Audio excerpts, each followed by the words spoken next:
Posted by u/complexwing7114. Throwaway account, as my husband and in-laws follow my name.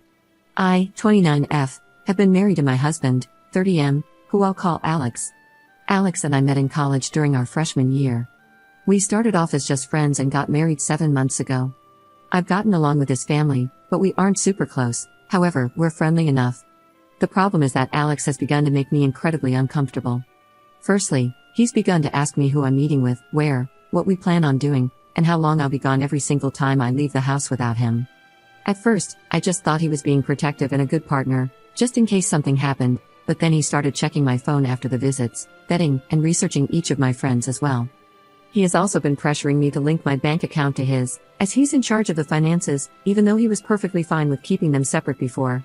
We fight about it almost every day. Finally, yesterday, when he was preparing to go on a work trip for 2 weeks in California, he demanded that I wear a tracker so he could keep an eye on me while he's gone. I can't do this anymore. I feel like I'm suffocating, and his family, who I've spoken to about his worrying behavior, just said he's being careful and protective, as a good husband should. I need to gather my things and find a way to be gone before he gets home without tipping him off. He's always threatened that if he ever found me cheating on him, he'd turn in divorce papers the same day. He keeps a filled-out copy in his desk. I'm going to submit those the day I leave.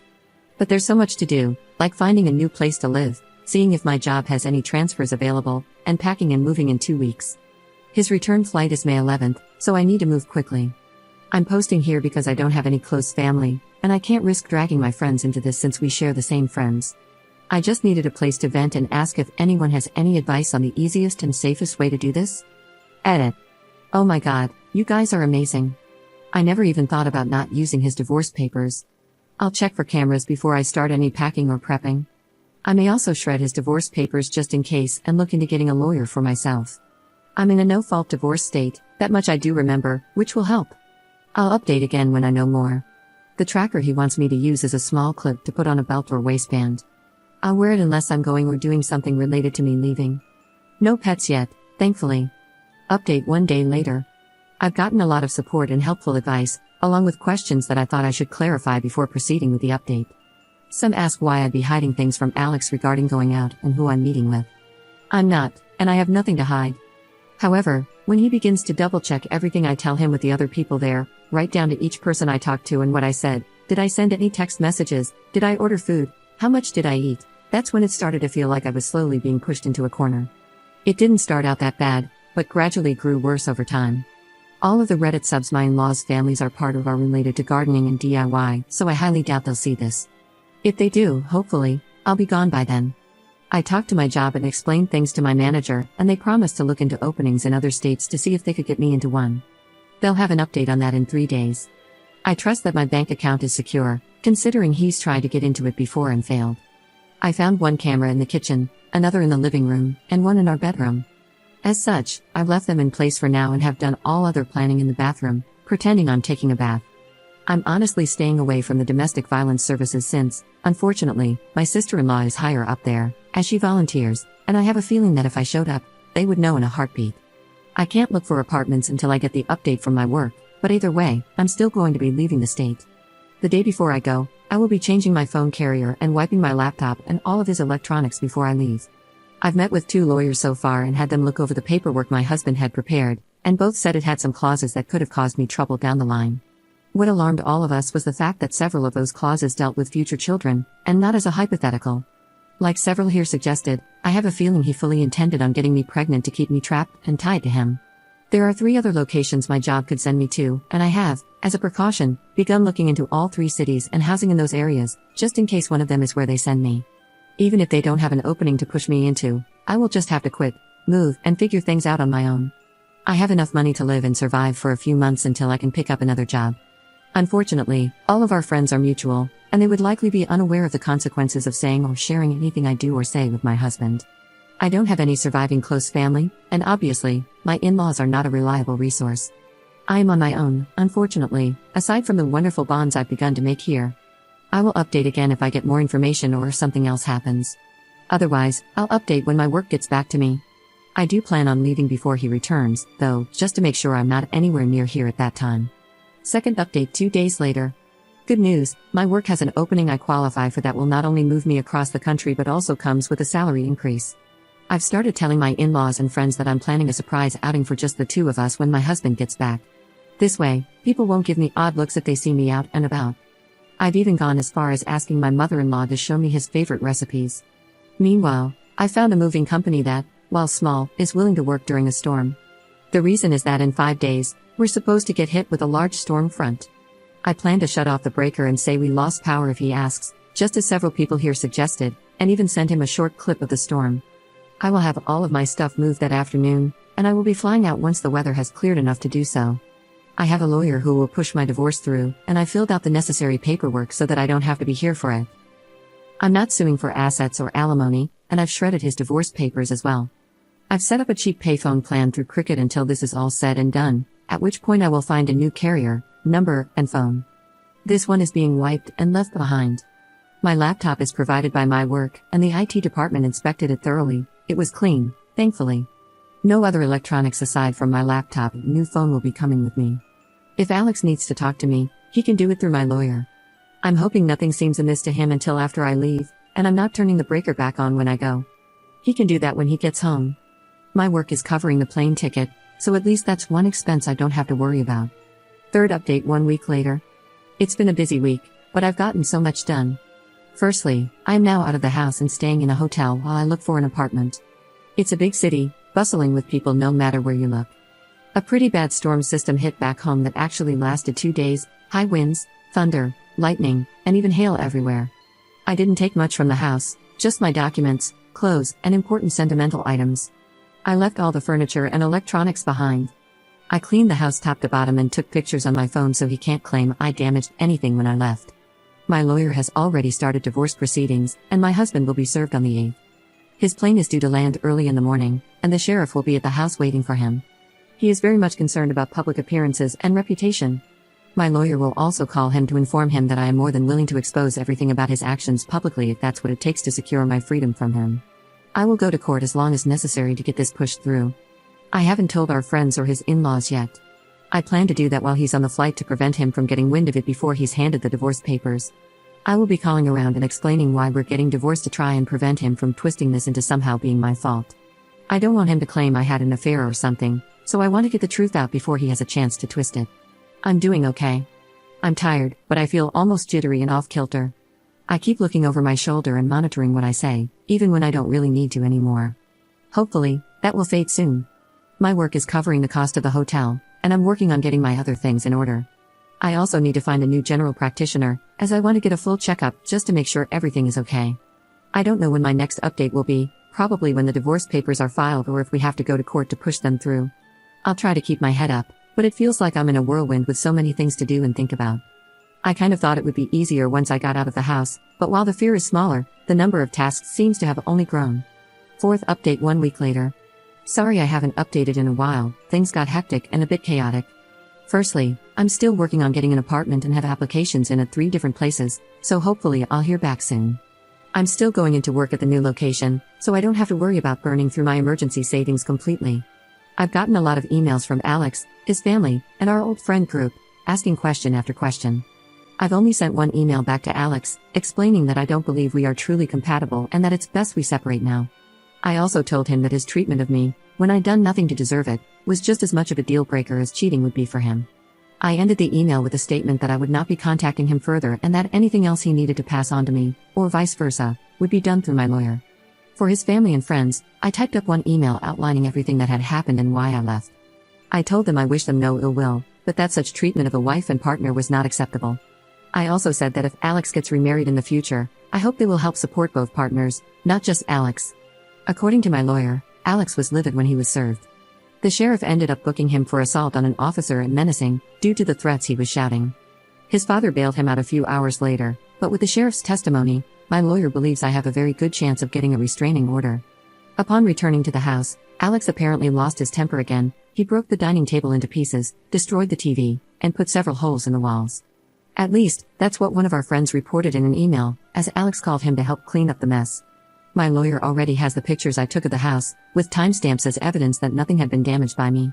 My friend reported that Alex tried to claim I had trashed the house, but the holes in the wall were at head height, Alex is 6 feet 3 inches, and I'm 5 feet 4 inches, so my friend knew that was false. Either way, taking those pictures will definitely help me, so thank you again to everyone here for the advice, because I never would have thought of that on my own.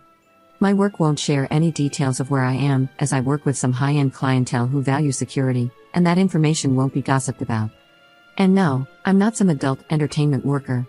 I deal with contracts, notary services, and business management. So even if Alex tried to use my work to find me, he wouldn't succeed. Fifth update 2 weeks later. It's been a little bit, and I thought I'd answer some questions before giving my update. It may be a while before things change again. Firstly, no, I didn't bring my car. The public transport here is good enough that I don't need one. I have secured an apartment, and the building has good security. You need a key card to enter, and there is a security guard at the desk right by the entrance. As part of my contract, I provided them with a photo of Alex and his family, so even in the off chance they do find me, they won't be allowed in. The responses I received from the emails varied. His family said I was overreacting and that I owe Alex an apology for the problems this has caused him. They mentioned that the pending criminal charges put him at risk of losing his job if he's convicted. Alex sent a long email apologizing and pleading for me to come home. He said he was worried about me and is willing to go to therapy if it will appease me. He wants us to stay together and didn't think leaving was an appropriate response to his genuine concern and worry for my health and safety. The replies from our friends were somewhat lacking. They said they didn't think Alex was ever going to hurt me and that I shouldn't let my imagination run wild. As much as I'd like to say I was surprised by the lack of support, I'm honestly not. He intends to fight the divorce, but I am letting my lawyer handle it. I am also pursuing a protective order. Once I was approved for my apartment, I froze my credit, changed my phone carrier and number, and made sure that none of my documents list Alex as my next of kin or power of attorney. Some have asked why I was so paranoid about Alex and his possible future actions. The answer to that is actually somewhat simple: my grandmother. I love that woman to bits. As a teen, she explained why my grandfather was never around. He was extremely abusive and manipulative, and in her generation, divorce wasn't really an option. She wouldn't have been able to buy a house or get a good enough job to support herself and my mother on her own. As such, she endured it, shielding my mom as best she could until my grandfather died. When I felt like I might have been overreacting, I remembered how she always said she wished she could have seen my grandfather for what he was early on, when she might have been able to annul the marriage. I don't know when I'll update again, maybe when the divorce goes through or if something big happens, but until then, I'm just trying to keep my head above water. Sixth update 1 month later. It's been a month since my previous update, and I wanted to share what's been going on in the meantime. The divorce is proceeding, but since I don't need Alex to agree, and he isn't, it means I have to go through the courts to get it approved. As a result, it could take up to 6 months to push it through, even though I'm not claiming property, alimony, or compensation. I just want a clean break and separation. Alex has attempted to use our friends to reach out to me, as he doesn't want to communicate through my lawyer. He claims it's disrespectful and cowardly to hide behind my lawyer, and not meet him face to face. Alex did write me a letter, which he passed to my lawyer, but its contents were him justifying his actions. He claimed that in today's world, it's dangerous for women to be on their own, which is why he was so intent on keeping me safe from harm. He wanted me to understand that he was trying to protect me as best he could and expressed hurt that I would lie to him and hide my dissatisfaction with our marriage and my plans to leave. I didn't reply, because at no point did he apologize. All he did was turn everything around on me, claiming I was being overly dramatic, emotional, and cowardly. There was also a second letter from my sister-in-law. Her letter was honestly disturbing and completely justified my misgivings about approaching her in any professional capacity. She spent 5 paragraphs detailing what a real abusive relationship looks like and insisted that Alex was the furthest thing from abusive. The details she included were all related to financial and physical abuse, nothing like what Alex had been doing. She even stated that my attempts to smear her brother's name for attention and clout made me the abuser, not him. I haven't really been able to process that, admittedly. Part of me can't help but wonder if she's right. I mean, I blindsided him by leaving the way I did and have refused to speak with him at all. My old boss recommended that I look into therapy after I moved, and I think I need to. I've had a hard time adjusting to being on my own. I keep censoring myself and haven't even gone out to eat yet. I always end up worrying, what if someone sees me? What if I get in trouble for spending my money on something frivolous? My lawyer is continuing to push for the divorce, and I shouldn't need to be physically present in court. Any necessary meetings with the judge can be done via Zoom. I'm trying to avoid confrontation with Alex and his family as much as possible, and I've passed both letters to my lawyer in case he needs them. Most of our friends are still trying to avoid taking sides, and honestly, I'm reaching the point of just letting them go as well. I'm tired of trying to get them to understand at this point. I don't know if anything significant is going to happen, so my next update may not be until around mid-November, depending on how long it takes to finalize the divorce. Work is going well, and having something familiar to anchor my day-to-day life has been helpful when so much has changed, and is still changing. 7th update 4 months later. It's been a while since I last updated, as I needed to let the court step in since Alex wasn't willing to grant my request for a divorce. We started with mediated sessions via Zoom, but after 4 sessions, it was decided that no compromise could be reached between us. The things Alex was pushing for were ones I'm not even willing to humor, let alone agree to. He wanted me to tell our friends, and those I had informed about his actions, that I'd made it all up to gain sympathy. He also wanted me to pay him for defamation and suffering, including the wages he lost for sitting in jail for 2 days and missing work before being bailed out. Lastly, he wanted me to return and, to quote him, stop my foolish behavior and act like a proper wife and partner. Yeah, no. So, needless to say, our mediated sessions went absolutely nowhere. Thankfully, the judge doesn't seem to be buying into Alex's act, even though he certainly tried. It took me far too long to see Alex for who he really was, and part of me feels like an idiot for not seeing it sooner. But the judge seemed to clock him for exactly what he is within the first meeting. Maybe I just didn't want to see it. I don't know. Alex ended up arguing with the judge a lot, even being held in contempt 4 different times. I think that's honestly why this moved as quickly as it did. It didn't help that Alex tried to bring in his family as character witnesses, but they were dismissed by the judge, who said that the abuse wasn't seen or heard by them, and as such, they only knew part of Alex's character. In his closing statement after approving the divorce, the judge went on to call Alex a narcissist, and said that if Alex loved himself so much that he abused the one he'd married, he should just let the divorce happen and marry a mirror instead. I didn't think a judge was allowed to say something like that at all, but my lawyer just shook his head and told me not to say anything, so we left. Here's the update I'm sure everyone's been hoping for and probably guessed: I'm officially divorced.